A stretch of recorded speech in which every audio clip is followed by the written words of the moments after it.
بسم اللہ الرحمن الرحیم۔ موضوع جماعت صحابہ۔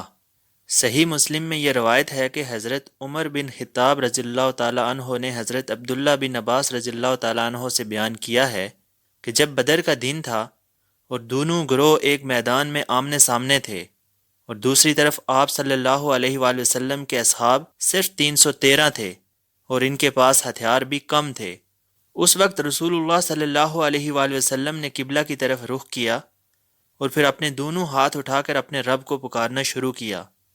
آپ صلی اللہ علیہ وآلہ وسلم نے فرمایا کہ اے اللہ، تو نے مجھ سے جو وعدہ کیا ہے اس کو پورا فرما۔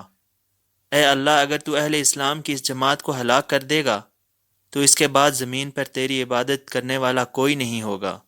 رسول اللہ صلی اللہ علیہ وآلہ وسلم کے یہ الفاظ بلا مبالغہ درست تھے۔ آپ کے یہ اصحاب جن کو حالات نے میدان بدر میں اکٹھا کیا تھا وہ خیار انسانیت تھے، جیسا کہ حدیث میں آیا ہے کہ تمہارے جو افراد جہالیت میں بہتر تھے وہی اسلام میں بھی بہتر ہوں گے۔ حقیقت یہ ہے کہ رسول اللہ صلی اللہ علیہ وآلہ وسلم کے ساتھ عرب میں جو لوگ اکٹھا ہوئے تھے وہ پوری بشری تاریخ کے بہترین لوگ تھے۔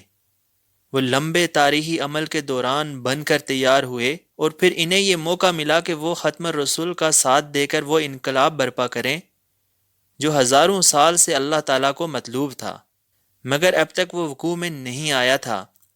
یہ وہ قیمتی گروہ تھا جو تمام انسانی اوصاف کا کامل نمونہ تھا۔